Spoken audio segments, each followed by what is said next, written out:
Wenn ich an die Schweiz denke, kommt mir erstmal im Sinn, dass es ein ganz, ganz reiches Land ist eigentlich. Und dieses Mischmasch von Sprachen. Politische Neutralität, aber so ganz neutral ist ja die Schweiz letztendlich auch nicht. Die sind auch sehr, sehr gut mit Trinkgeld. Finde ich in Ordnung. Das ist wichtig für mich, weißt du. So ist das Leben.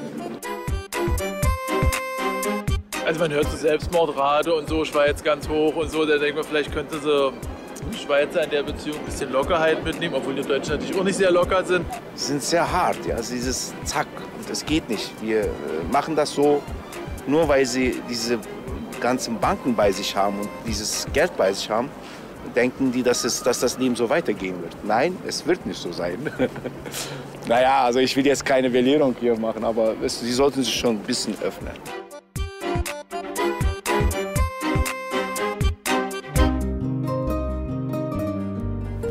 La Svizzera è un paradiso fiscale per me. Molti italiani vengono a mettere i soldi a Lugano. Le mucche. La cioccolata buona, sì. Poi la puntualità. La precisione. Le banche. Cioccolato, orologi. Un classico.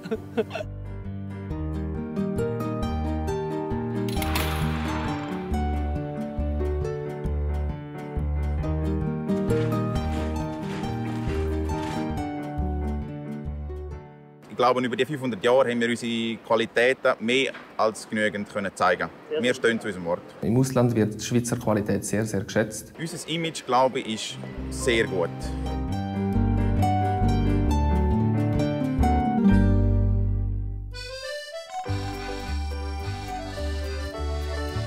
Les Suisses, en général, sont très sympathiques et très accueillants.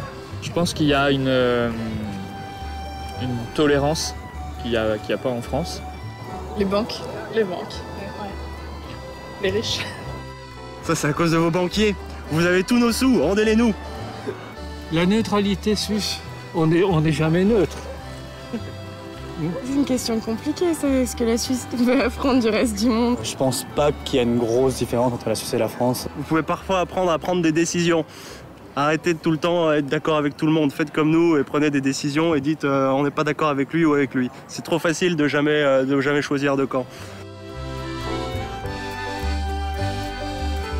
Je pense que vous avez bien raison de ne pas rentrer dans notre bordel.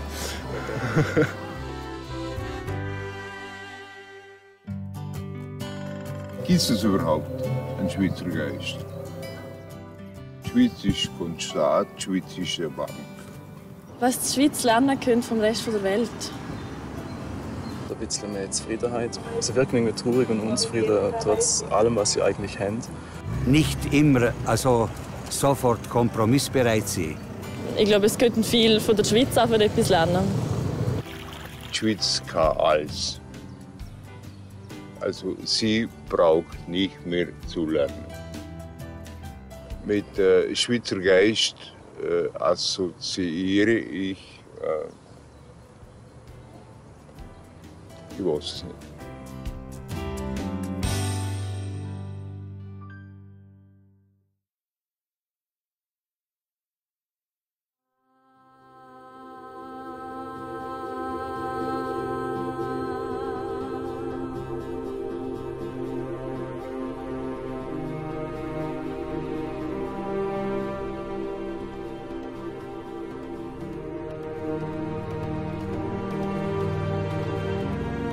Wenn man in ein Land geboren wurde, wo Milch und Honig fließt und Geld in Strömen, wo die Natur ein Paradies modelliert hat und es kaum je Krieg gab, wenn man in diesem sagenumwobenen Flecken Erde aufwächst und merkt, dass hier nicht nur Glück ist und Freiheit, sondern auch Hektik, Stress und Unzufriedenheit, dann fragt man sich vielleicht irgendwann, was macht dieses Land eigentlich aus? Was bereitet seinen Menschen Freude? Was verunsichert? Was beflügelt sie? Und was ist der Geist der Schweiz? Heute und hier in meinem Leben.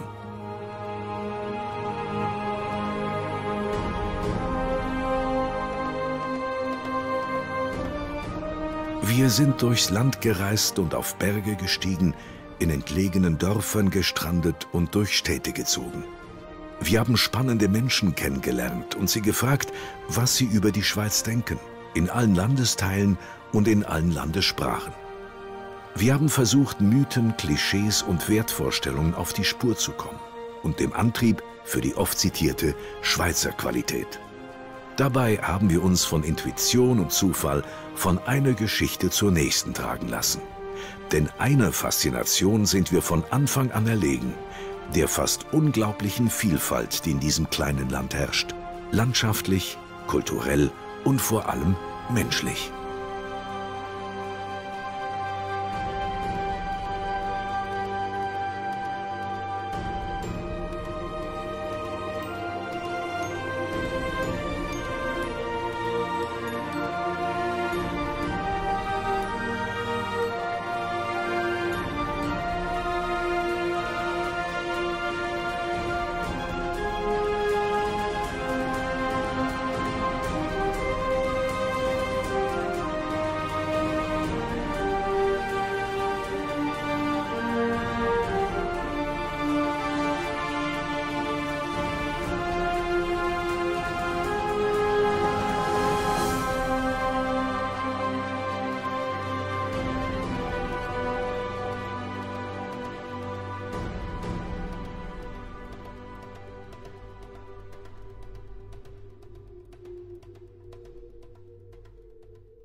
Wir befinden uns hier in Wagen.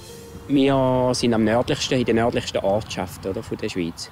Fehlt uns doch nichts. Wir haben ja alles. Wir haben ja mehr wie andere Länder. Wir fühlen uns hier in Wagen voll als Schweizer. Wir sind eigentlich gar nicht deutsch orientiert.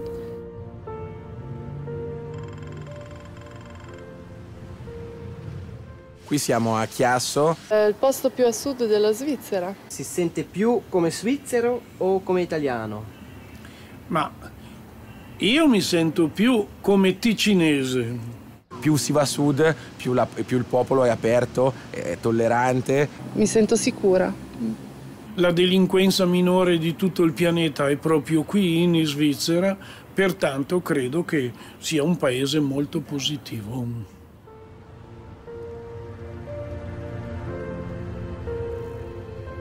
Nous sommes à Chancy et c'est le village le plus à l'ouest de la Suisse. Qu'est-ce qui manque? C'est difficile à dire, hein? On a tout dans la Suisse. Je pense que la plus grande différence entre ici et de l'autre côté de la frontière, c'est c'est méchant, mais c'est la propreté.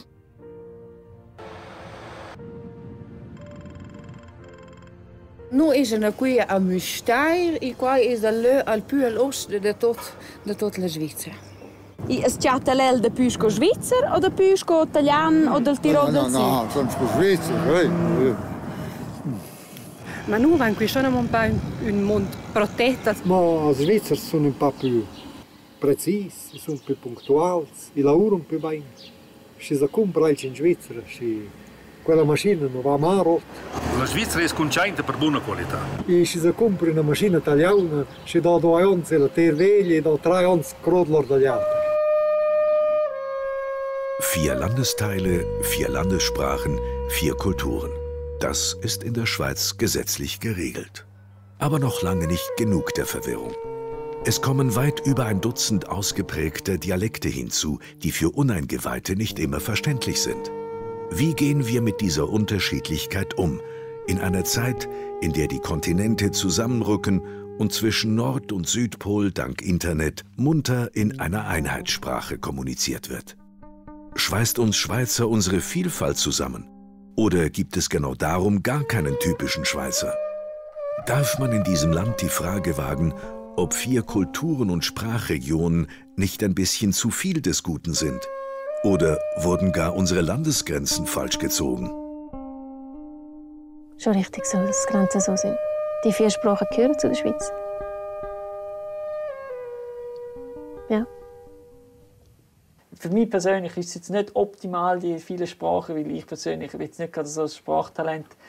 Ich bin froh, wenn ich im deutschsprachigen Raum da einigermaßen durchkomme. Irgendwie, Schweiz bedeutet für mich auch Mundart, oder? Die verschiedenen Dialekte. Das ist richtig, absolut richtig. 4 Sprachen ist richtig. Wir haben noch viel mehr Sprachen als 4 Sprachen. Und das ist gut so. Eine Sprache soll doch nicht das Hindernis sein für ein Land. Absolut nicht.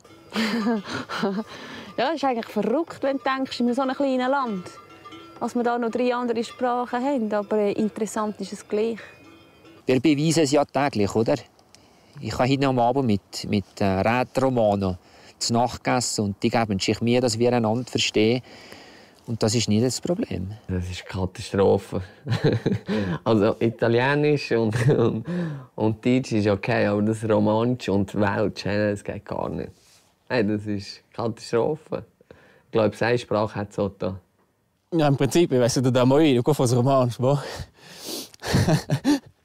Aber, nein. Eu que vedo in 6 bien, que nos entons no gains.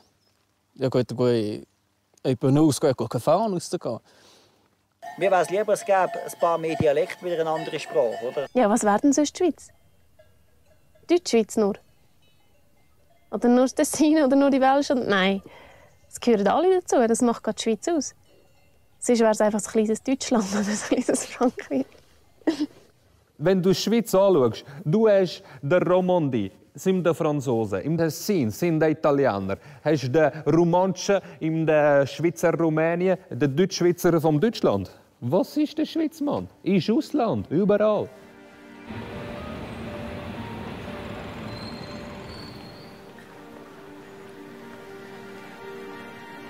Die Schweiz ist für mich alles etwa 7-mal überlegen, bevor man dann etwas macht.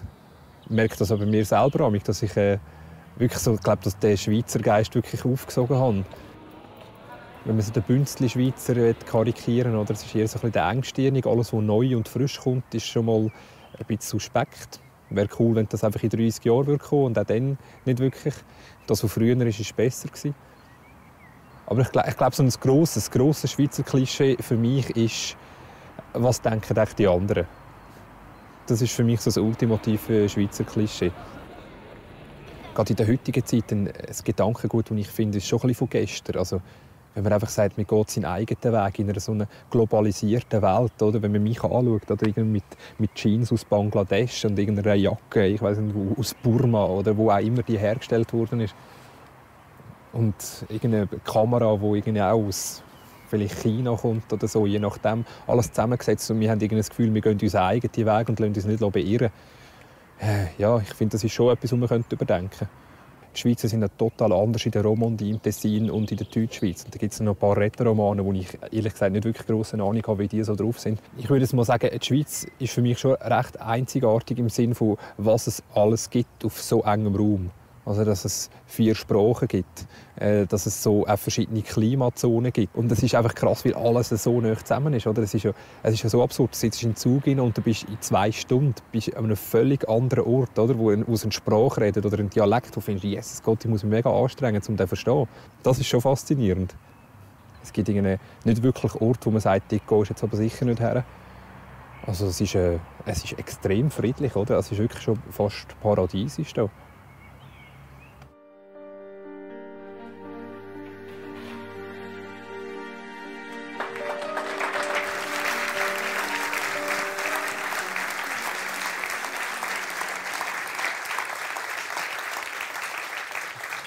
Guten Abend miteinander. Das ist ja wunderbar. Sind alle zufrieden mit den Sitznachbarn?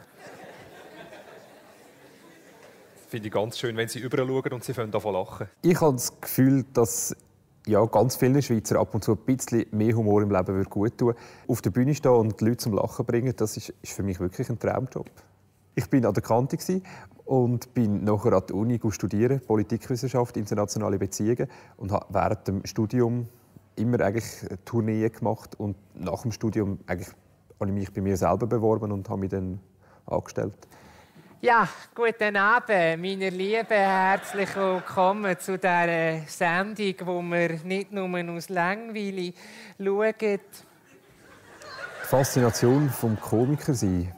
Ich finde das Lachen einfach eine extrem starke und eine extrem schöne Emotion.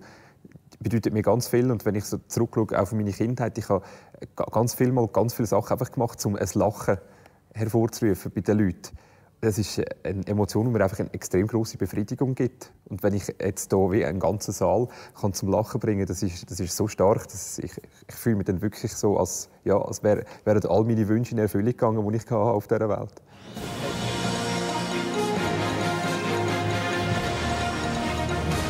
10 vor 10, guten Abend, meine Damen und Herren.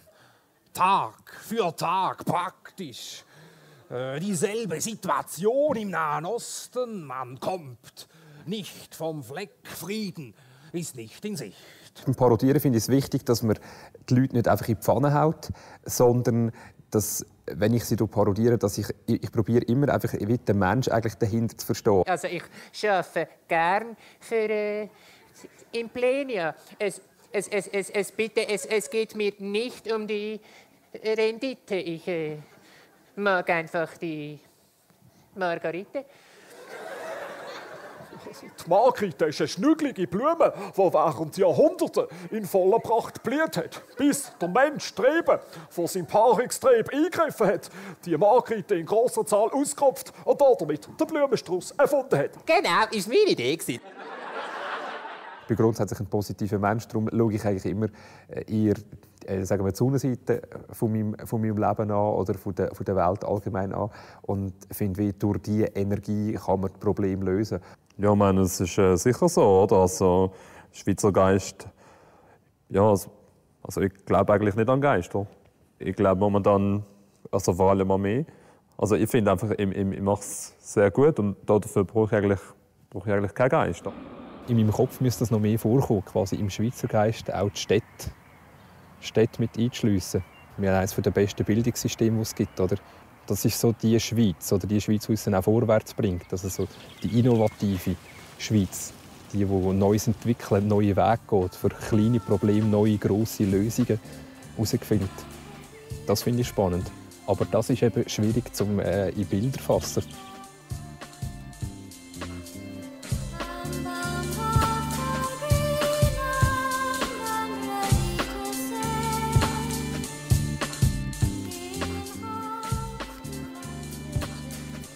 Die Schweiz. Von außen gesehen könnte man sagen, ein großes Dorf. Und doch leben wir hier in Städten, die weltberühmt sind. Genf dank der UNO, Basel dank der Architektur, Bern als Hauptstadt, Luzern als Touristenliebling und Zürich als größter Schmelztiegel des Landes als Trendsetter und Geldspielplatz. Böse Zungen lästern, das sind doch keine richtigen Großstädte. Uns ist das egal. Denn ihre Größe, ihre Überschaubarkeit machen unsere Städte erst lebenswert. Und vielleicht ist es uns Schweizern sogar lieber, wenn nicht alles von Weltformat ist. Wenn wir den Überblick bewahren und uns auch in der Stadt wie in einem großen Dorf fühlen können. Zürich hat einen höheren Lebensstandard. Für was? Gute Frage. Was würdet ihr sagen? Ich finde Zürich die beste, absolut tollste Stadt. Weil es so viele Sachen hat in Zürich selber, wo man machen kann, wo es geht, die Stadt lebt. Es ist klein genug für ein angenehmes Wohnklima und gross genug, damit es noch eine Großstadt ist.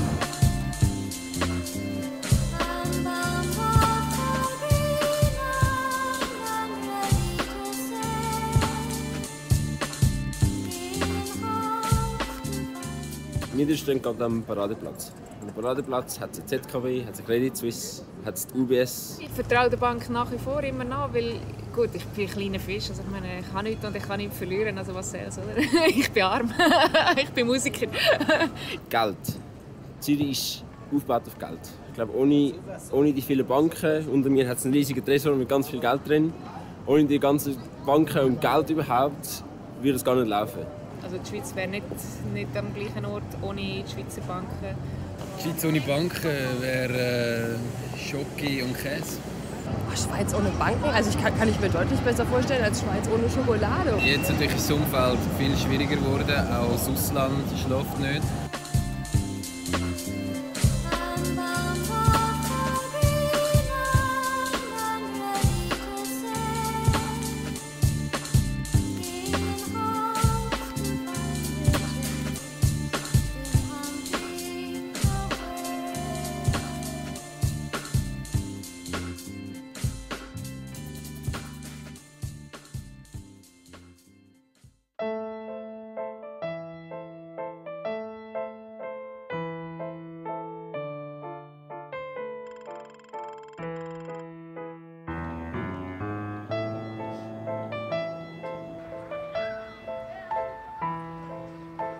La Suisse a une diversité extraordinaire. Notre petite ville offre aussi beaucoup culturellement. On n'a pas forcément besoin d'aller à Paris pour voir des spectacles. On y vit bien. C'est une bonne qualité de vie. Je pense que les Suisses qui voyagent, qui lisent, qui écoutent, qui ouvrent leurs oreilles, leurs yeux, se rendent compte que nous sommes privilégiés. Mais il y a bien des Suisses qui pensent que c'est normal.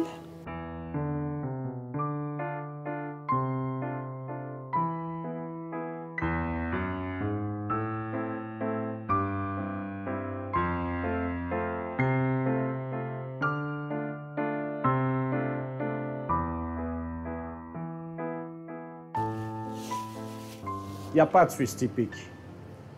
Non, alors, le Suisse typique, c'est des clichés. Donc, on a des zones de la Suisse qui font que les Suisses sont tous différents. Qu'est-ce qui maintient les Suisses ensemble? Je pense, finalement, c'est bien de se poser la question, parce que peut-être qu'on ne sait pas, c'est parce qu'on ne se comprend pas, je crois. Comme on voit le monde maintenant, j'ai un peu de doute. Je ne sais pas ce qu'on pourrait bien apprendre, mais eux pourraient apprendre de nous.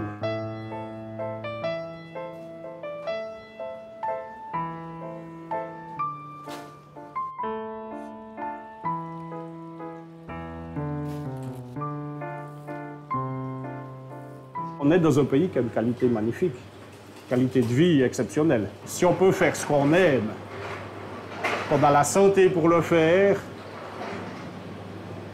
le reste, c'est du bonheur.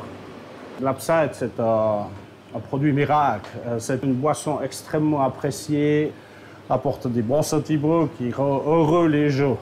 C'est d'abord une passion, c'est un art de vivre, c'est quelque chose de particulier, oui.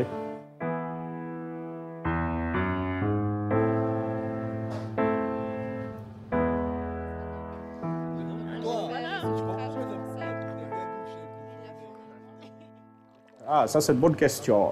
Les valeurs de la Suisse, je crois que c'est le travail. Déjà, la qualité du travail, ça c'est une valeur helvétique. C'est quelque chose, c'est aussi une spécificité, c'est de faire aimer les choses bien faites. Le propre ordre helvétique, ça c'est quelque chose d'assez connu. Plus en Suisse allemande que chez nous, mais on se donne beaucoup de peine aussi.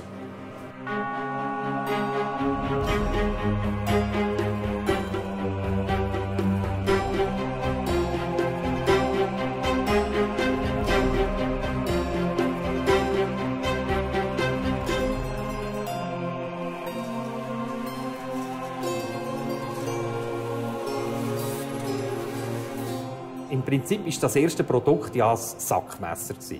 Das Geheimnis ist eigentlich darin, dass man immer sehr genau gearbeitet hat. Für mich ist Schweizer Qualität nicht nur das Produkt, für mich ist Qualität auch menschliche Qualität.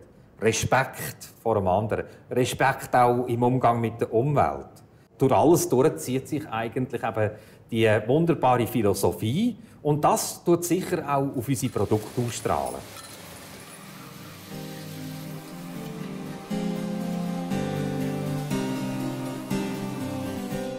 Also wahrscheinlich ist es schon ein bisschen so, dass Multifunktionalität eine Schweizer Eigenschaft ist. Weil wir haben ein kleines Land, müssen auf kleinem Land alles machen, in diesem kleinen Raum. Also muss man auch sehr beweglich sein, sehr flexibel sein und es passt natürlich perfekt in die Schweiz hinein.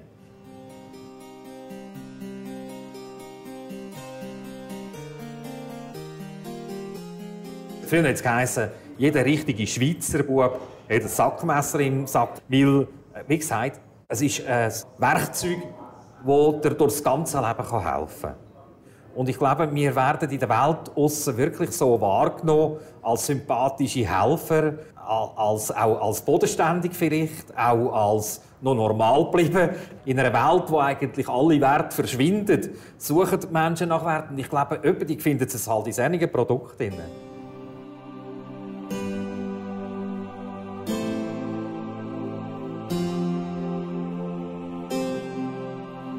Für mich ist Schweizer Geist Victorinox. Für mich. Das kann natürlich für jemand anderes etwas ganz anderes sein, aber für mich ist alles da drin. Für mich ist Schweizer Geist lieb sein miteinander. Für mich ist Schweizer Geist eine Familie sein. Wir sind klein, ein kleines Land, also zusammenhaben. Für mich ist halt wie ein Sackmesser, alles in einem.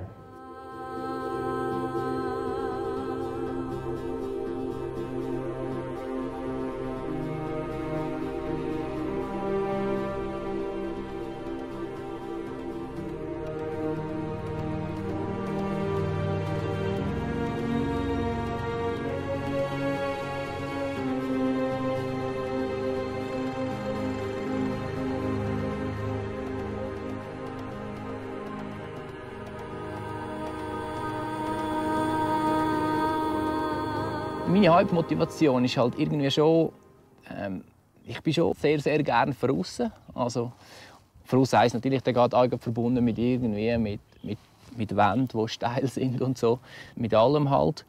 Und es ist so voll reell, also es ist so voll ernst und du lebst voll im Moment. Also es ist nicht irgendwie, dass irgendwie alles ist schön und es ist gar nicht so stotzig und es ist ja flach und so. Es ist voll ernst, man ist voll bewusst, man lebt.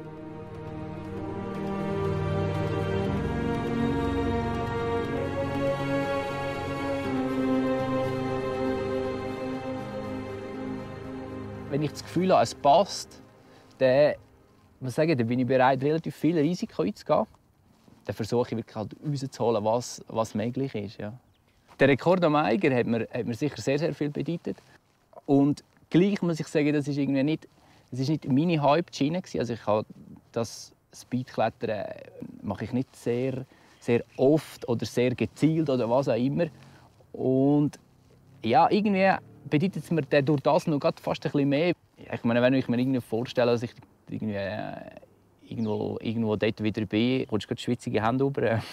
Ja, es ist halt mein Element, ich fühle mich extrem wohl dort. Wo sind deine Grenzen? Ja, meine Grenzen, ich weiß nicht, wo sie sind. Ich glaube, das weiß niemand so richtig. Also vielleicht weiß es eben, aber ich weiß nicht.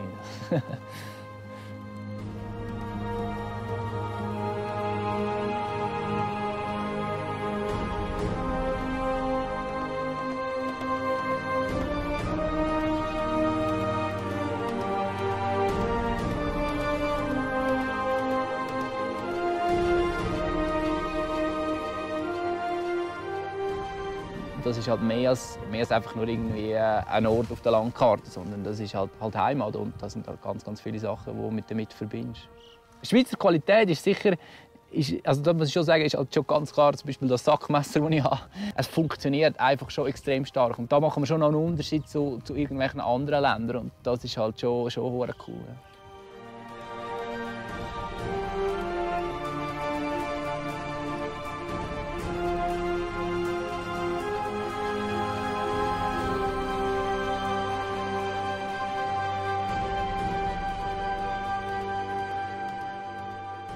Geld bedeutet mir nicht sehr viel. Also, ich muss schon ehrlich sagen, ich schätze die anderen Sachen deutlich mehr.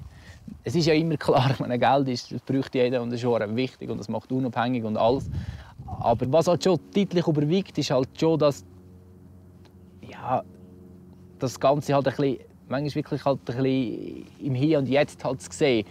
Ich meine, wenn du jetzt hier kannst sein und ja, ich meine, das ist schon nicht so ein schlechter Arbeitsplatz da.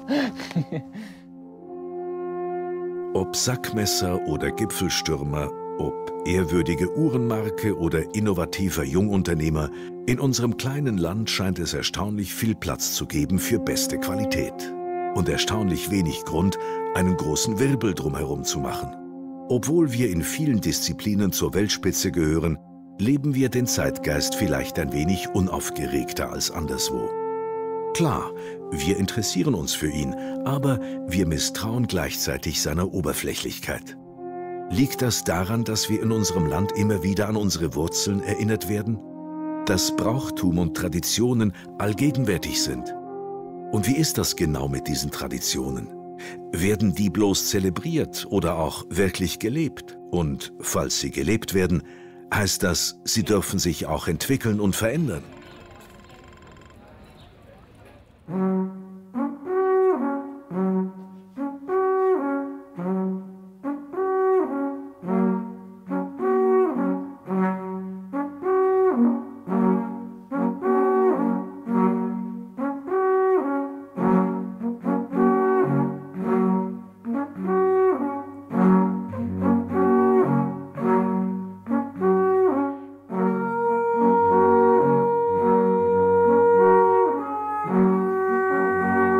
Wenn man Musik zum Beruf hat und Musik liebt, dann liebt man einfach seinen Beruf und das ist wunderschön. Dann geht es mir gerne arbeiten und ich denke, dann macht man die Arbeit auch gut. Wenn man die richtigen Klänge findet oder die richtige Musik findet, dann erreicht man einen Menschen. Und wenn ich Musik mache, bin ich nachher erfüllt.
Wenn ich musizieren oder Musik machen von außen, Alpen spielen von außen und allein bin dabei, dann ist es ein Heimatgefühl, ist es ein friedliches Gefühl.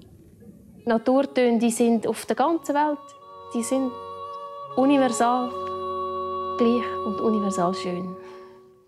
Wenn die Schweizer nicht zusammenhalten würden, die sind ja gerade so klein verglichen zu den Ländern rundherum. Sie müssen sich bemühen, eine Insel zu sein. Es passt wie in einem Ganzen in die heutige Zeit hinein. Der Freiheitsdrang für ein Land. Jeder hat einen Freiheitsdrang, aber für sich selber. Heute stellt man sich weniger eigentlich zur Verfügung, für ein Land zu kämpfen, weil uns geht es gut. Das ist gar nicht nötig. Das haben alles unsere Generationen vor uns gemacht. Wir haben eigentlich für uns das Land geschaffen, wo wir jetzt dürfen uns individuell entfalten. Ich habe Freude an meinem Land, aber es ist einfach Schwein, dass ich hier geboren bin. Es ist nicht mehr ein Schwein, es ist nicht mein Verdienst. Und darum kann ich nicht sagen, ich bin eine stolze Schweizerin, das ist ein guter Schweizer oder eine gute Schweizerin. Ich kann eher sagen, das ist ein guter Mensch. Dass gut für einen geschaut wird, finde ich gut in der Schweiz. Dass man die Chance hat, sein Leben zu gestalten. Und ich meine, das ist mein grösstes Glück, was ich hier machen kann. Und das ist der kleinste Teil der Welt, der das kann.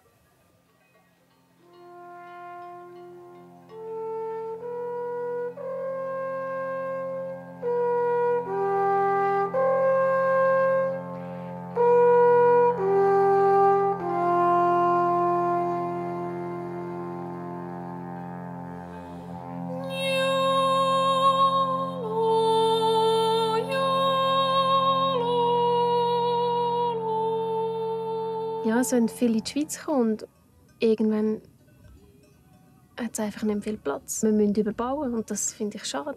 Es geht eigentlich darum, immer zu wachsen, grösser zu werden und das finde ich beängstigend. Also ich sage so, die Schweiz ergänzt sich neutral. Aber eigentlich sind sie nicht neutral. Man kann gar nicht neutral sein. Man hat immer eine Meinung. Aber man gibt sich neutral, weil erstens macht es fast niemand anders und es klingt gut, neutral. Man wirkt nicht angreifbar. Ich kann jeden Tag aufstehen und mein Leben gestalten, wie ich will. Das ist eine grosse Freiheit und so eine Freiheit finde ich in keinem anderen Land als in der Schweiz.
Das ist schon ein bisschen der Hauptgrund zu fotografieren, dass ich einfach sage, ich will doch die Freude auch anderen zeigen können.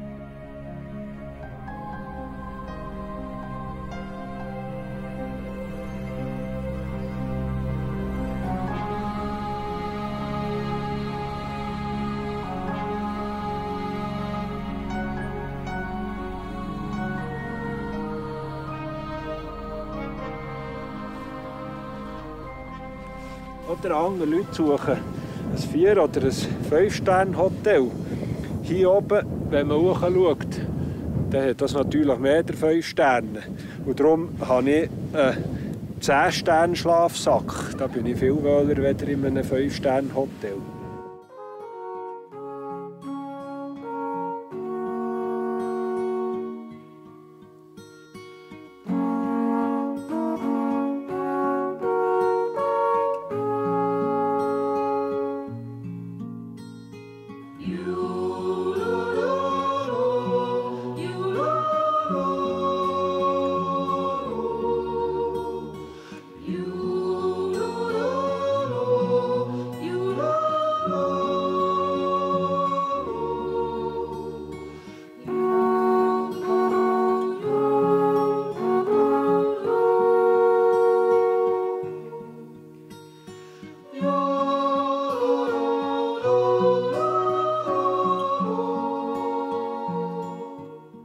Fantastisch. Man kann nicht genug schwärmen von der Schönheit, die man hier oben erleben kann. Über dem Nebel, wo Tausende, Hunderttausende von Leuten sind drunter und haben das Gefühl, es sei schlechtes Wetter, es sei bewölkt. Und dabei ist dermassen strahlend schön.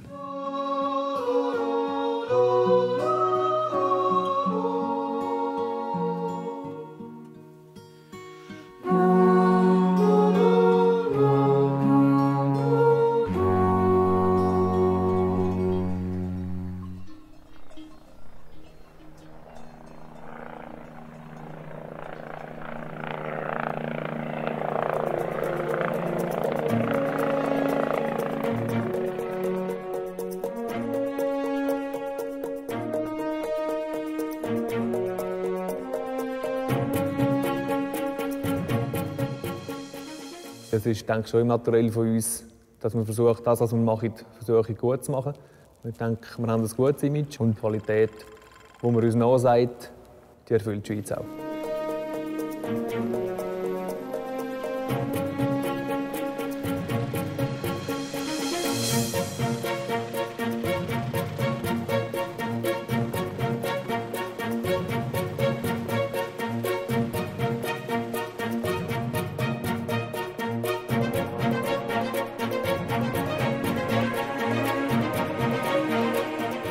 Angst habe ich in der Schweiz eigentlich vor nichts. Es langt, wenn man am Abend mal die Tagesschau einschaltet, um zu sehen, dass es eben bei weitem nicht allen so hervorragend geht, wie es uns geht.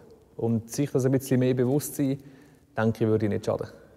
Der Freiheitsdrang, ich weiss nicht, ob ich ein typischer Schweizer bin oder ob ich dem Bild entspreche, aber für mich ist die Freiheit eines von diesen Gütern, die in der Schweiz am wichtigsten ist. Für mich ist die Freiheit so und so, mich frei können bewegen, frei können denken. Auch hinter dieser Freiheit stehen, im Sinne, dass man Ideen hat und die auch vertreten darf, ohne dass man verfolgt oder diskriminiert wird aufgrund von dem.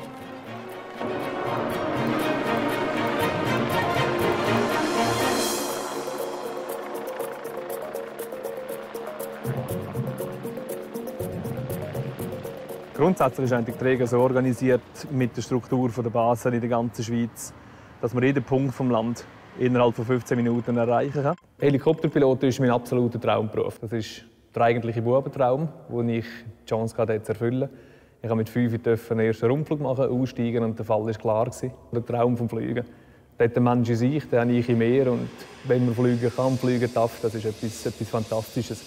Was für mich dazu kommt, ist ein Stück weit das Zusammenspiel Natur und Technik. Und gleich bewegt man sich eigentlich in einem Umfeld, wo man nicht hergehört. Die grösste Herausforderung am Beruf ist, dass man im Prinzip auf der Basis sein kann. Ein Alarm kommt und kurz darauf ist man in relativ komplexen Situationen.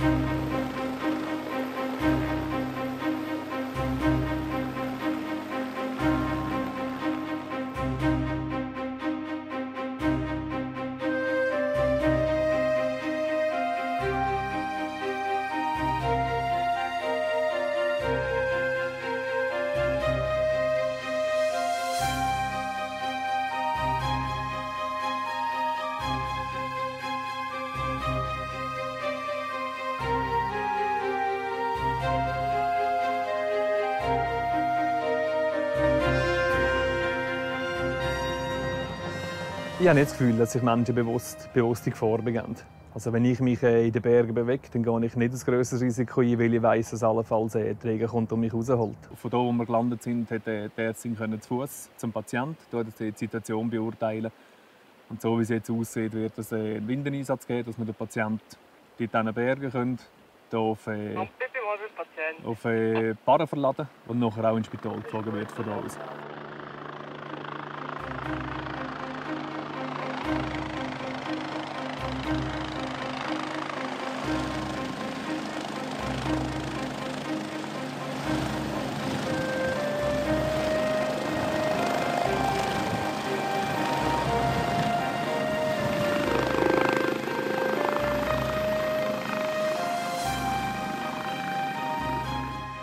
Alles steuern und beeinflussen kann man ganz sicher nicht. Ich bin überzeugt, dass das persönliche Schicksal von jedem in dem Sinne ein Stück weit bestimmt ist, was dann aber nicht von der Verantwortung entbindet, sein Leben zu leben und in die eigene Hand zu nehmen und sorgsam damit umzugehen. Wenn man die Chance hat, sich gewisse Überlegungen bereits im Laufe des Lebens zu machen, ist das eigentlich schon ein Geschenk.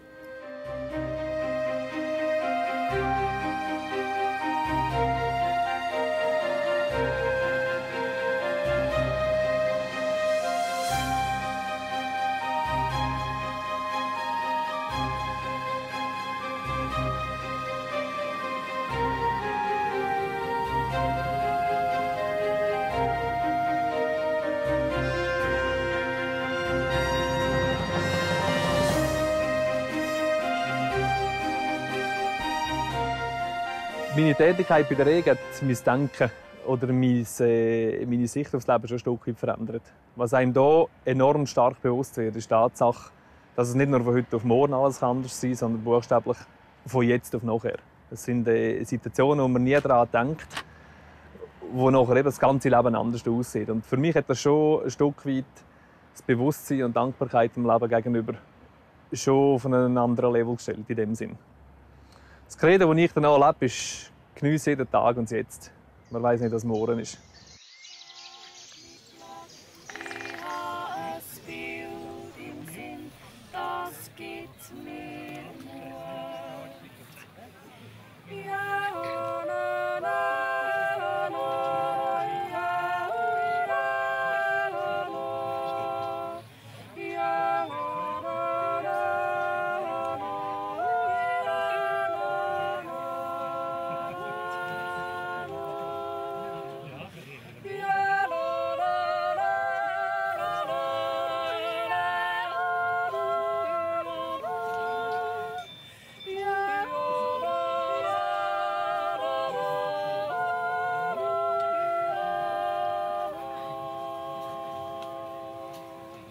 Eben ist gleich, aus welcher Region du kommst, es verbindet einfach. Musik ist Leben. Wenn ich da in 50 Kühe in einer Kuhherde hocke und es glöckelt, das ist das Heimatgefühl. Irgendwelche Leute, die dir sagen, das hat mir gefallen, das hat mein Herz berührt. Dann bin ich ganz nahe an den Tränen. Ist ja ein Treffer, wenn du mal in der Schweiz auf die Welt gekommen bist, bist ja schon ein Treffer. Und in dieser Schweiz gibt es noch Kultur, es gibt noch Heimatgefühl und da ist Jodeln ganz vorderst. Da bin ich daheim. Das ist immer noch ein Höhepunkt im Lebensgenuss.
Ich mache da natürlich fürs Leben gerne überfahren. Das ist ein Gehen und ein Nehmen von der Natur. Ich habe als kleiner Golf ich schon alle Freude gehabt, neben so einem Beschlägling oder einer Seenschelle.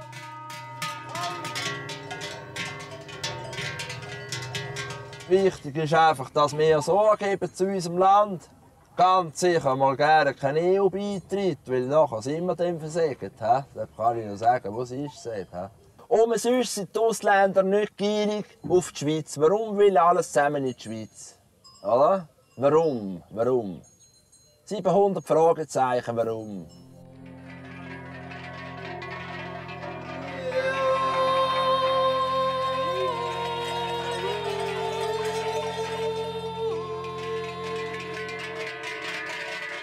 Das ist ein Tag, der rendiert nicht, aber der ist einfach im Herzen und den machst du einfach gern. Ja, da wäre vielleicht etwas, was ich ändern würde, vielleicht die Leute ein bisschen zufriedener machen. Oder weißt, einfach, ja, wir sollten einfach mehr zufrieden sein, weil man schätzt zu wenig und weiss nicht, wie es andere haben und die hätten das gerne.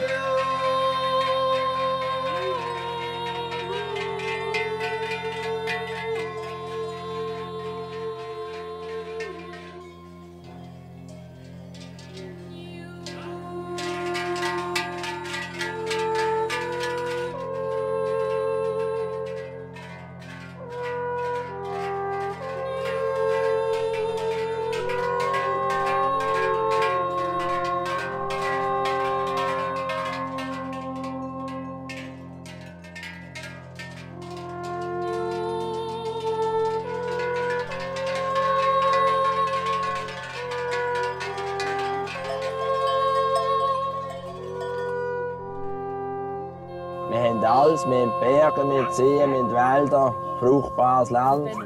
Wir können etwas machen, Sommer und Winter dafür, oder? Wenn du kannst in die Natur raus oder mit der Natur kannst zusammenarbeiten, dann nachher läuft es.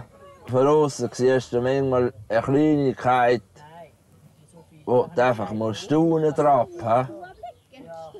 Und wenn du anders siehst, hier von der Stadt oder von diesen Dörfern, würde man sagen, das ist eine völlige hohe Schuld, oder? Das ist einfach Lebensqualität. Die anderen zahlen für das und wir leben da.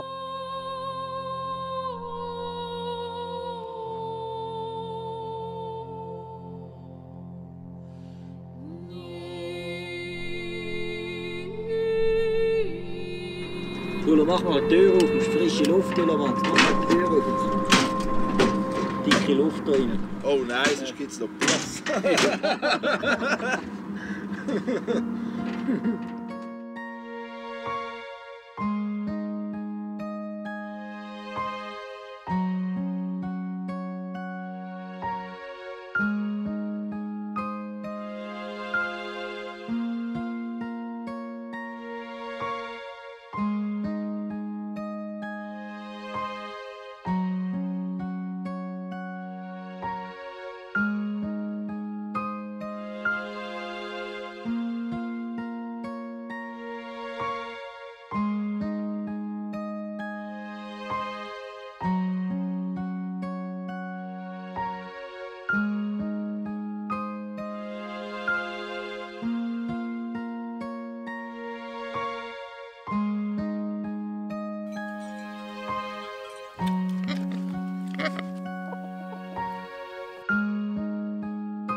Für mich ist der 1. August doch noch ein bisschen 1. August. Nicht einfach ein Sonntag oder so. Weißt, da hocke ich hin, gehe in mich hinein, denke ein bisschen die alte Geschichte zurück. Ich bin wirklich, ja, ich bin im Herzen eine Schweizerin.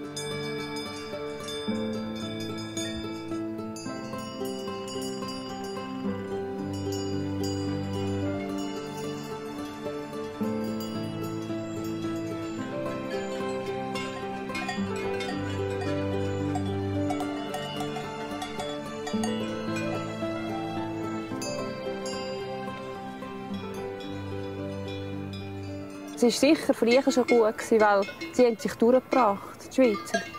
Warum? Ja, sie sind zusammengestanden noch. Und das ist das, was heute fehlt. Heute schaut jeder nur noch für sich. So weit fahren, wie wir jetzt sind, auf keinen Fall. Dann müssen wir schon ein bisschen bremsen und aufeinander eingehen, aufeinander hören, miteinander arbeiten.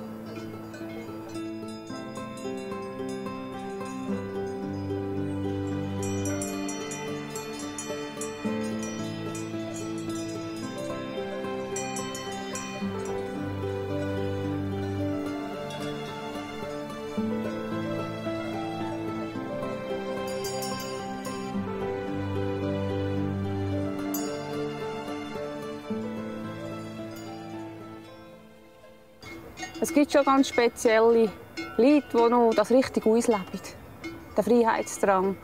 Und es gibt viele Leute, die kennen das gar nicht mehr.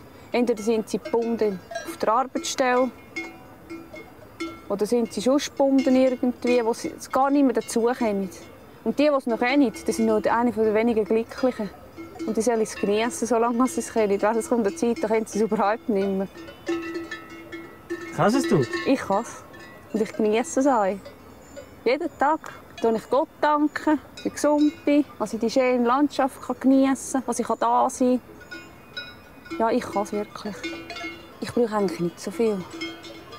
Wenn ich am Morgen aufstehe, einen Blick da in den Berg rauf, und das tut schon gut. Das ist eigentlich schon Bestätigung, dass ich zufrieden bin. Das ist die Natur pur. Das musst du erleben, das kannst du nicht kaufen. Und das kannst du wirklich nur in den Bergen oder auf einer Alp. Aber du musst es auch annehmen. Du kannst nicht einfach raufgehen auf eine Alp und sagen, jetzt bin ich da, jetzt gib mir das, was ich brauche. Es ist immer ein Nehmen und ein Geben. Die Alp und die Tiere geben mir sehr viel zurück. Sehr, sehr, sehr viel. Da kann ich wirklich, wie soll ich sagen, das kannst du nie kaufen, das kannst du... Da kannst du nur sehr viel Geld an Blättern. Das ist einfach von innen raus, das ist vom Herz, das sind Gefühle, das ist Wahrheit.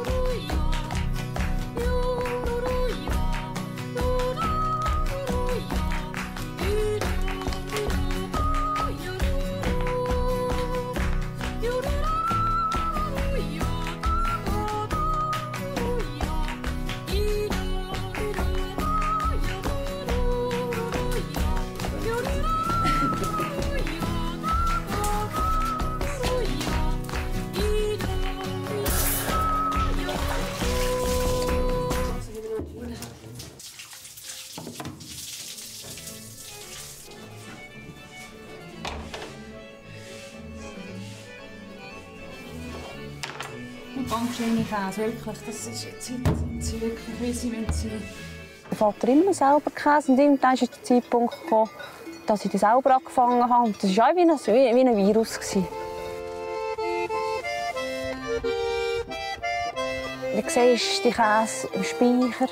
Es ist so ein Seelenfrieden. Du siehst, klar gibt es Bier. Am Morgen bist du den ganzen Tag dran und am Nachmittag bist du noch im Keller. Aber es tut gut, wenn du die Käse siehst im Speicher, da anwachsen, weißt du, wie eine grosse Familie. Alltag ist wieder mehr drin und wie sie gedeihen, wie sie schön gelb werden. Und es gibt mir schon so einen richtigen Seelenfrieden, weißt, eine innerliche Ruhe, so, weißt, so ein richtiges Guttun.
Il tipico svizzero per me è quello che è capace di superare le barriere, è capace di capire la nostra grande diversità, di approfittarne, di coglierla non come un problema, come una difficoltà, ma come un'opportunità.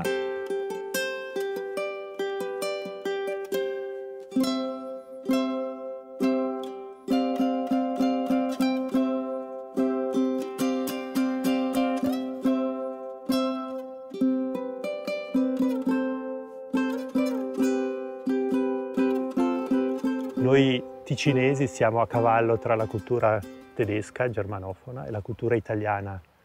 Noi abbiamo la possibilità di esprimere il meglio della qualità, prendendo le qualità nordiche, quindi la precisione, la puntigliosità, la capacità di essere affidabile, eccetera, e la capacità del sud, dell'Italia, del latino, la creatività, la fantasia, eccetera. Mettere assieme le due cose sarebbe veramente il top, l'ideale.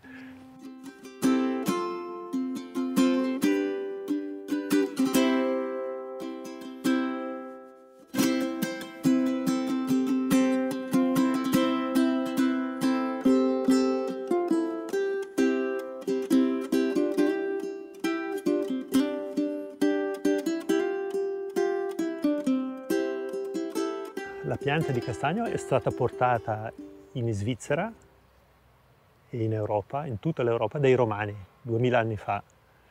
È stata portata in parallelo alla cultura della vite, del vino, della vigna.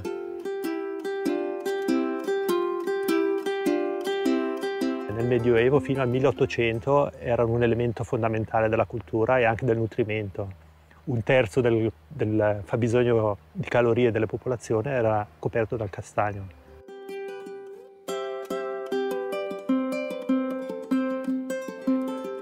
Può essere un cliché, ma è anche la realtà. Le castagne è un elemento importante della storia. Le castagne non sono apprezzate solo in Ticino.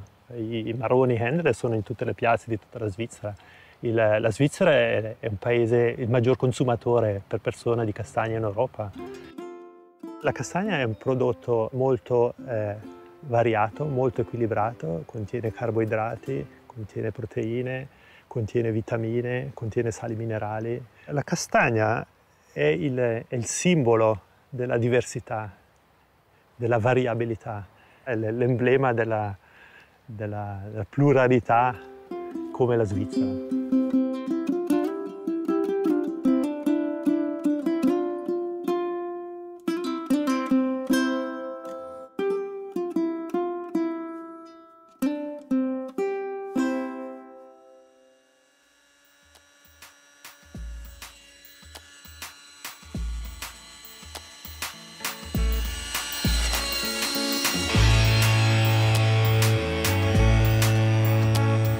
Ja, am Anfang, als ich das erste Mal geflogen bin, habe ich gesagt, boah, Scheiße, das lerne ich nie, das ist so schwierig. Dann habe ich gedacht, okay, das gibt glaube ich nichts, aber ich bin dann dran geblieben und es ist dann immer besser gekommen. Aber ja, also das braucht schon am Anfang recht viel Übung, bis man das im Griff hat. Ja, eigentlich hat das genau etwa so vor 4 Jahren angefangen. Habe ich den Dionys auf dem Berg kennen. Dann bin ich dort rauf, ein bisschen Party gemacht so, und dann habe ich den hohen Heli dort gesehen. Natürlich Helikopter, Kamera drunter, geil, oder?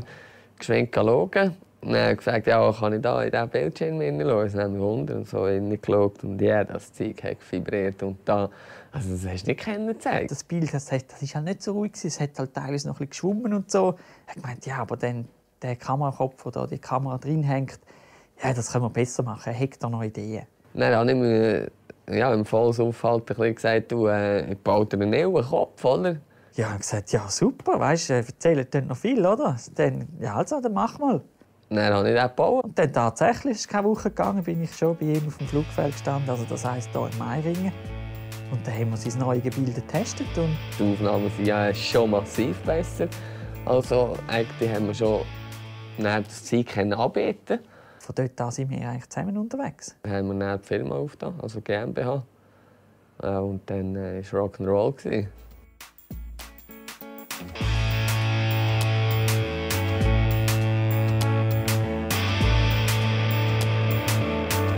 Wo wir das erste Mal live waren und halt die ganze Welt live zugeschaut hat, wie wir Bilder machen. Es hat natürlich eine Eiswerbung gegeben, das war jenseits. Also das war schon dicke Post. Aber ich und Dionys haben es nicht einmal geschnallt, was man eigentlich dann geleistet hat. Also ich und Dionys schauen sowieso keine Skirennen. Das war eigentlich eben als eine kleine Aktion geplant. Und dann aber im Vorfeld plötzlich das Schweizer Fernsehen so Zeitungsbericht gemacht, sie würden Drohnen einsetzen und Zeug und Sachen. Das ist schon ein bisschen mulmig geworden. Und nachher, als wir dann dorthin gekommen sind, hat es dann plötzlich geheißen, wir müssen das, glaube ich, auch im Rennen einsetzen. Und wir, okay, das ist schon mal die Finger ein bisschen zittriger geworden. Der nächste ist gestartet. Er ist gestartet, ne? Jetzt geht es um den Sieg dann. Genau, super.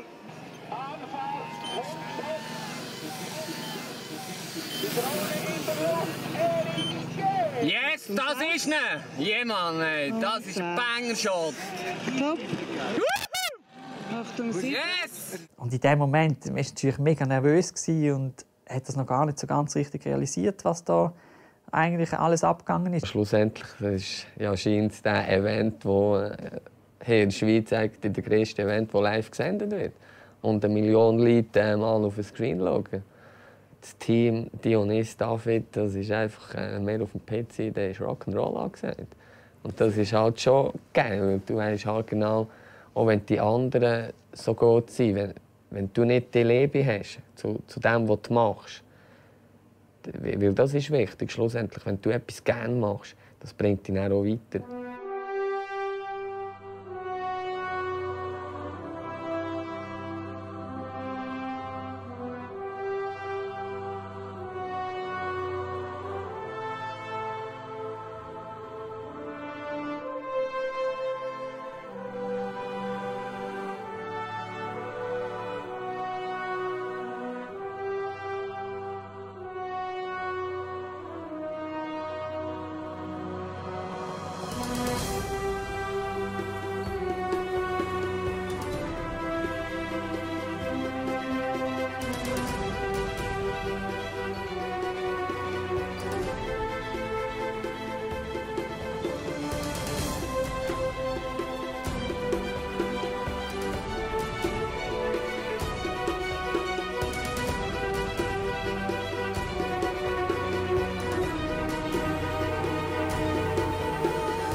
Die Kunden, die mit Eis bügeln, die sagen gerne, also weißt, auch sieht man es einfach, ihr habt Spass zusammen. Dass man natürlich das Vertrauen hat von diesen Firmen, das ist nicht selbstverständlich. Das bedeutet natürlich sehr viel. Ich bin recht viel um die Welt gekommen. Da siehst du zum Teil Sachen, wo du musst sagen, hey Scheiße, als Schweizer, du lebst einfach im Luxus. Ja, so schön wie in der Schweiz hat man es halt gleich nie. Weil es ist halt, da ist einfach alles, es ist sauber, es ist fast keine Kriminalität. Man kann es niemandem übel nehmen, der gerne in die Schweiz kommt. Hier wird einfach geschaut. Und sonst, mehr oder weniger auf der ganzen Welt, wird einfach nicht so geschaut. Und diesen Luxus, finde ich, den sollte man schätzen. Jeder Schweizer, der irgendwie ausruft, dein Geil ist schlecht oder so, muss ich sagen, hey, geh mal irgendwo in den Osten oder so. Dann siehst du mal, wie gut das der eigene hier geht. Und ich hatte noch das Glück, zu Gotannen aufzuwachsen, also eben ein Dörfchen mit 350 Einwohnern. Und das ist nicht so selbstverständlich, dass sie so ein kleines Dörfchen als Ausländer so akzeptiert. Und ich habe wirklich eine von meinen geilsten Zeiten dort oben gehabt. Also ein Zusammenhalt, wie es in diesem Dörfchen gibt. Das habe ich noch nie gesehen.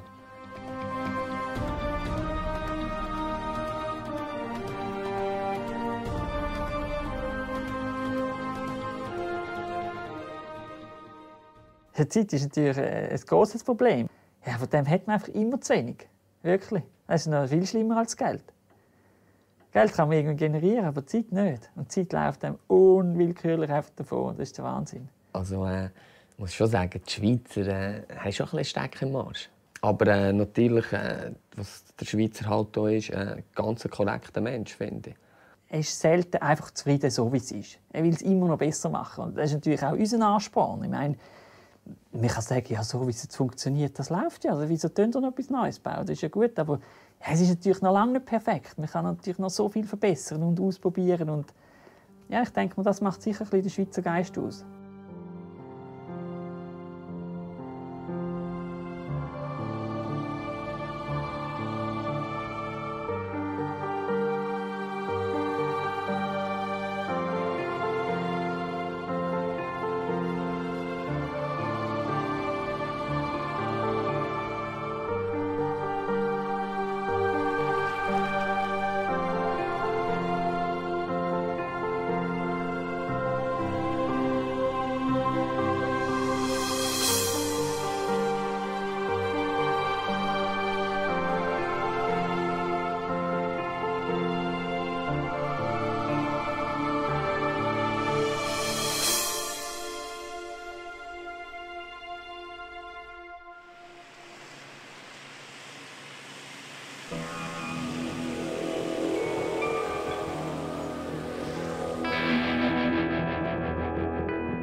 La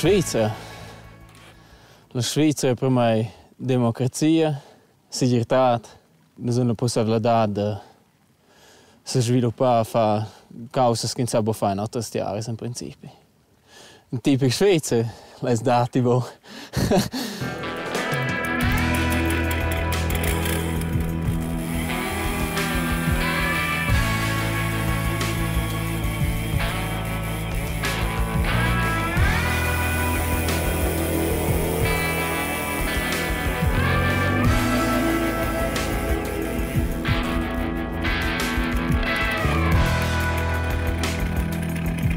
In comparazione con altre terre, adesso che noi sono relativ belle culture che vivono in piccoli spazi che tra noi. A cui hanno altre cose buoni. La Svizzera si prende da altre terre forse che bominci ne sono egoisti, che sono mossi in senso quasi ti tra sé e roba. Ma bene, che si fa che insieme, perché lo contano, è meglio è un altre finamire, in principio.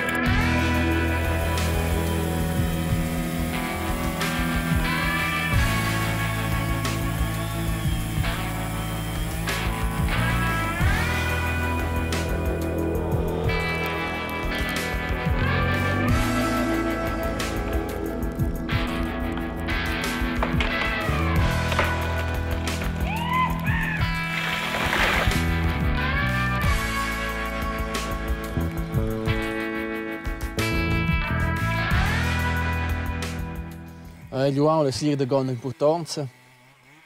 Per noi è la Svizzera è mehr che uguale di protezione. Noi abbiamo ben mercato, wenn so auch da preservare per la gente, che c'è spazio per voleus, e per la lena che noi vengono tutti quanti. A me dà gli altri contenti. Se non c'è stress che si dice il mondo. Se quel tempo che ti sei giuato, se ti riunisci a la pressione da tutto, questo in città, in si riunisce, già che in si lavora in principio trova il cerco. Ma per me questo in si riunisce. Fa una tempo, a stimare queste ore che io ho, adesso forse biasca, forse un po' ma io dico, spero di pinare lei, non le conosce niente slata ora.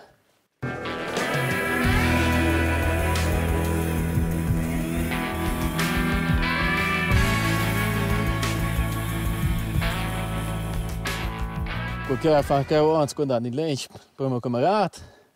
In was schon falsch per me os della aveva quella del placco. Con lei c'è piaciuto della, per gli dice da fa impre. Aber bul modern sco che oggi per me è tu ami. Adesso dice che con la res gente me on se coi come dici coi sco deve lasciare da donne me.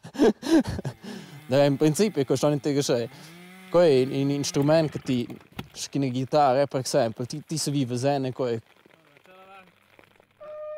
sono lessico proprio.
extrem einfach in Moskau, aber das ist meine Lieblings-Moskau. Das war immer ein Bubentraum von mir, Moskau-Schnitzer zu werden.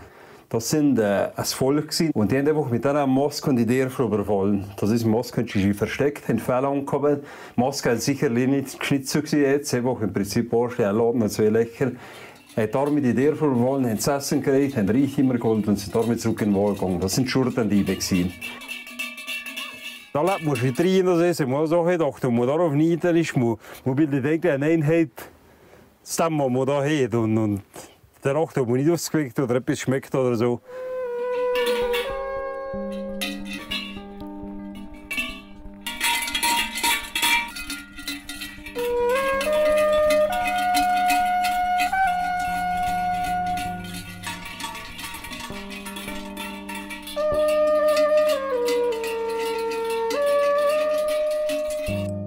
Ich habe eigentlich über die Jahre gewonnen, das ist nicht mehr wie früher oder so. Es sind einfach ein paar Gesetze geändert durch das, dass die Leute müssen alle uns arbeiten. Also früher musste ich am Abend nicht gehen, wie wir jetzt hier 9, 6. Und durch das, dass die Leute müssen arbeiten, die am Abend spät heimkommen, dann wird es eigentlich verloren gehen.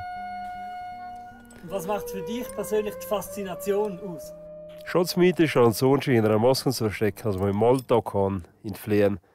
Wir sind wirklich so in einer modernen Welt, wo alles scheint ableben und so. Und ich komme wirklich einmal einen Moment, da mit Pflege musst du sicher benennen, dass nicht alles toleriert, aber man hat ziemlich viel Freiheit und das macht es eigentlich aus. Also in einem Tal, wenn man hier ist, braucht es sicher eine sehr Empörung. Es ist einer, der weniger eine Schweizer Bliegerin ist, die nicht organisiert ist oder ein Verein. Und das gibt es wenig in der Schweiz.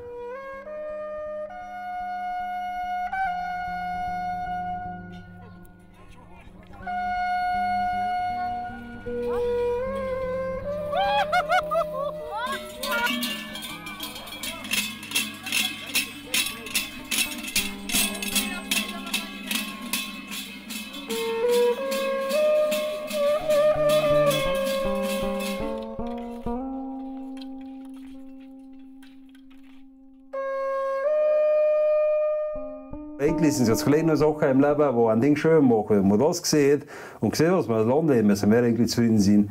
Das gibt sicher negative Sachen, aber ich sage nicht, wenn man es allgemein ansieht, sind wir also wirklich gut dran. Für mich das schönste Land, wo ich leben kann. So verschieden die Menschen in den einzelnen Regionen die Dinge sagen und so sehr sie ihre Eigenarten pflegen, eines scheint sie zu verbinden: das kollektive Bewusstsein, dass eine solche Natur nicht selbstverständlich ist. Wer weiß, vielleicht ist es genau dieser Respekt vor der Großartigkeit der Natur und ihrer kaum fassbaren Schönheit, der uns eine große Portion Demut schon in die Krippe legt und auch den Glauben gibt, dass wir mit kleinen Schritten schneller vorankommen als mit großen Sprüngen. Gut möglich, dass wir uns deshalb gern bescheiden geben, dass wir uns einmal zu viel zurückhalten und uns mehr als nötig etwas zu klein fühlen.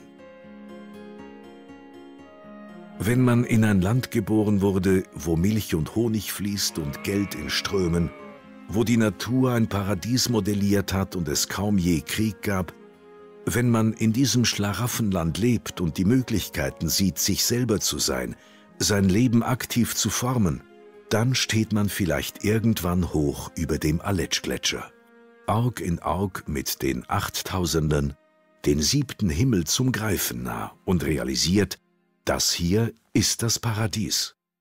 Doch das allein ist kein Garant für Erfüllung, denn auch im Paradies ist man am Ende des Tages selber verantwortlich für sein Glück.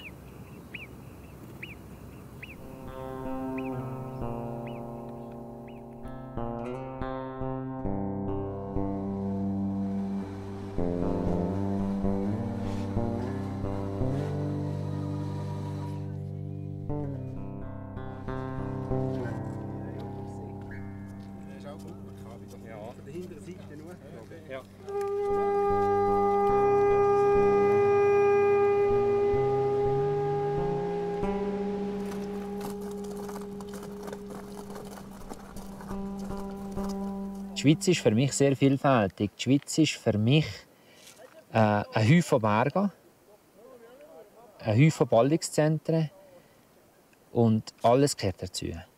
Wir sind ein Land, das Häufen Qualitäten hat. Die Qualitäten müssen wir besser zeigen. Wir sind sehr selbstkritisch, wir tun andere Berufe und ich im Bre. Und wir haben sehr viele Qualitäten. Nicht nur wegen unserer Landschaft, auch wegen unserer Kultur, die wir haben. Wir sind vielfach viel zu anständig. Die Schweiz muss sich nicht schämen. Warum ist die Schweiz so ein attraktives Land? Die Schweiz ist sehr ein attraktives Land, weil wir selber die Schuld sind, dass es so attraktiv ist. Wir sind selber die Schuld. Wir arbeiten jeden Tag. Wir sind die unser Haus selber putzen, schauen, dass es schöne Gärten gibt. Grund ist jeder Einzelne die Schuld daran, dass die Schweiz attraktiv ist.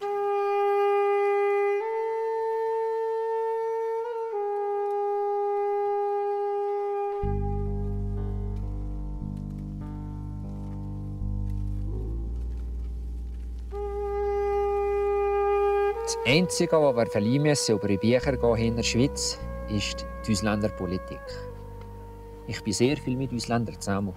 Ich reise sehr viel in ausländische Gebiete. Also ich bin im Ausland sehr viel unterwegs. Ich bin also absolut nicht ausländerfeindlich. Aber ich habe das Gefühl, dass man die Auslandpolitik in der Schweiz irgendwie ändern muss, dass die Leute, die hier leben, dass man mit denen ein besseres Zusammenleben kann verinstellen. Ja. Die Schweizer sind zufrieden. Und wenn sie nicht zufrieden sind, dann müssen sie etwas ändern. Und wir haben die Gelegenheit, hier zu ändern. Ich war in Russland, ich war in einem Haufen Ländern, wo die Leute die Möglichkeit nicht haben, etwas zu ändern. Und hier kannst du wirklich die meisten Leute kennen und an ihrem Schicksal selber ein bisschen daran fehlen lassen.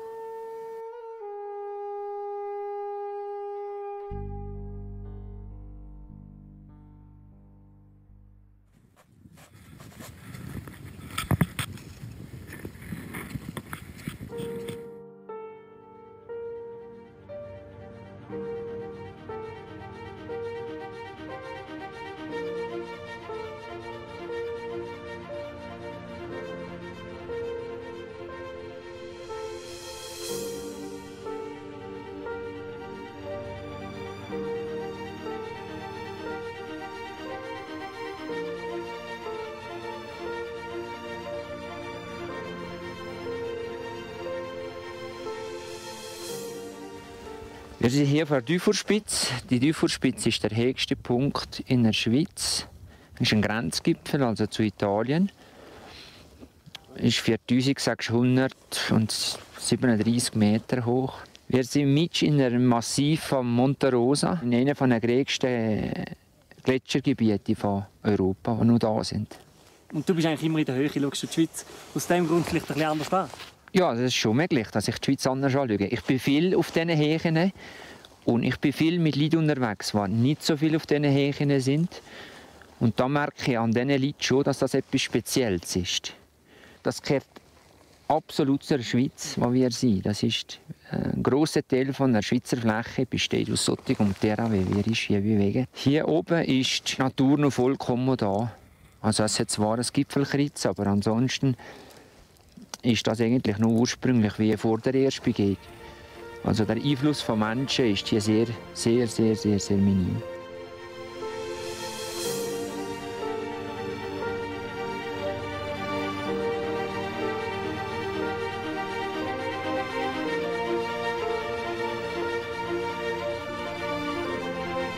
Ich kenne noch viele Kollegen, die sind verunglückt. Das ist schon so. Im Februar ist der Schwager von mir verunglückt. Der war Bergführer. Das gibt's schon, ja. Und wie gehst du mit dem um? Die Gefahren in meinem Beruf sind ständig präsent. Und der Respekt vor diesen Gefahren ist sehr wichtig. Also man muss ständig bewusst sein, wo die Gefahren könnten sein und dementsprechend reagieren. Also wir gehen nicht in die Berge für die Gefahren, sondern wir gehen in die Berge für ein schönes Erlebnis zu machen.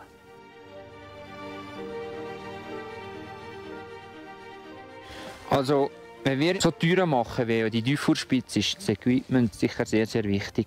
Die Leute sind heutzutage allgemein sehr gut ausgerüstet, weil die Bergsportgeschäfte verkaufen gute Ware Und verhältnismäßig zum Einkommen ist das eher erschwinglich. Die Qualität ist unumstritten, ist die gut.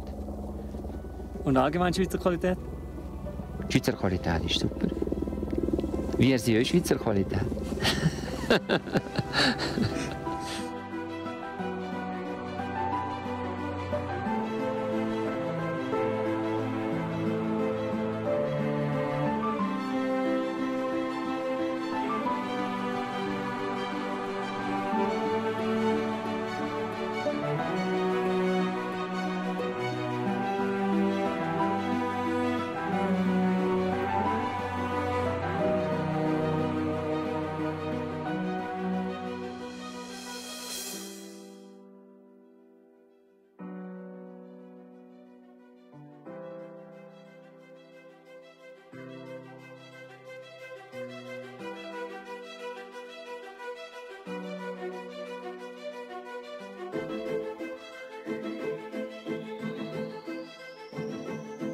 Die ersten Sonnenstrahlen, Grüße von den Alpen. Leichte Nebelschwaden, bleiben noch ein bisschen hängen zwischen felsigen Kanten und samtweichen Matten. Bahnt sich der Tag, sein Weg zu uns allen und der Tau in der Luft perlt ab im Bach.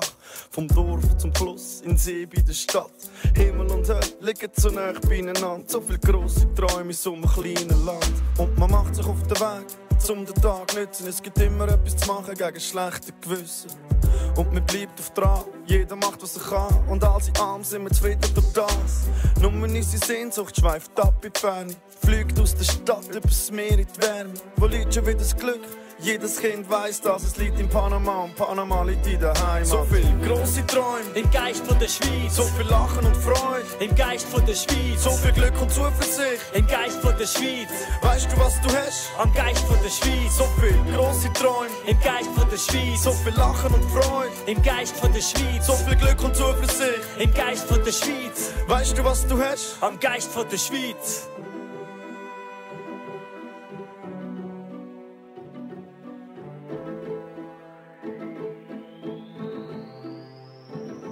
Ich hab mich aufgemacht, mein Land neu zu entdecken. Bin über alle Berge bis hin zu den verlassensten Ecken. Was ich dabei alles erlebt habe, sprengt jede Erwartung. Unser Land und unsere Leute sind effektiv einzigartig. Die Vielfalt auf kleinstem Raum ist fast unglaublich. Kontrast, die uns reich machen, wahrhaftig fantastisch. Man muss es nur sehen und sich Zeit nicht dafür. Denn das Bewusstsein macht's aus und dann brennt's wie das Feuer. Voller Leidenschaft, Emotionen und Gefühle kommen auf. Man spürt das Leben wieder neu und es weckt einen grad auf. Es besteht nicht durch Schokibanken und Uhrenindustrie. Unsere Menschen hauchen Team, wahre Wert und Liebe ein. Es ist ein Privileg in diesem wunderbaren Land, dürfen zu leben und das ist Glück gehabt. So spannende Leute können zu begegnen, ich habe so viel Schönes erlebt und dabei immer Schweinke. Ich bin so dankbar, von Herzen nach Kupenda, Malaika. So viel grosse Träume im Geist von der Schweiz. So viel Lachen und Freude im Geist von der Schweiz. So viel Glück und Zuversicht im Geist von der Schweiz. Weißt du, was du hast? Am Geist von der Schweiz. So viel grosse Träume im Geist von der Schweiz. So viel Lachen und Freude im Geist von der Schweiz. So viel Glück und Zuversicht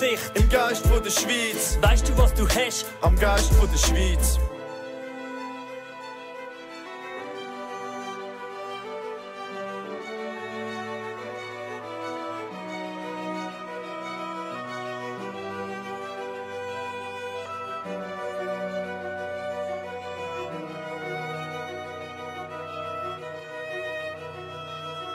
Bei Nacht, bei Tag, bei Nebel und bei Sonnen überall ist er zu finden in den Bergen und in Tunneln, in den Städten, in den Dörfern, in den Leuten, in der See, in den Gletschern, in den Flüssen und am Ende in den See. Bei Nacht, bei Tag, bei Nebel und bei Sonnen überall ist er zu finden in den Bergen und in Tunneln, in den Städten, in den Dörfern, in den Leuten, in der See, in den Gletschern, in den Flüssen und am Ende in den See.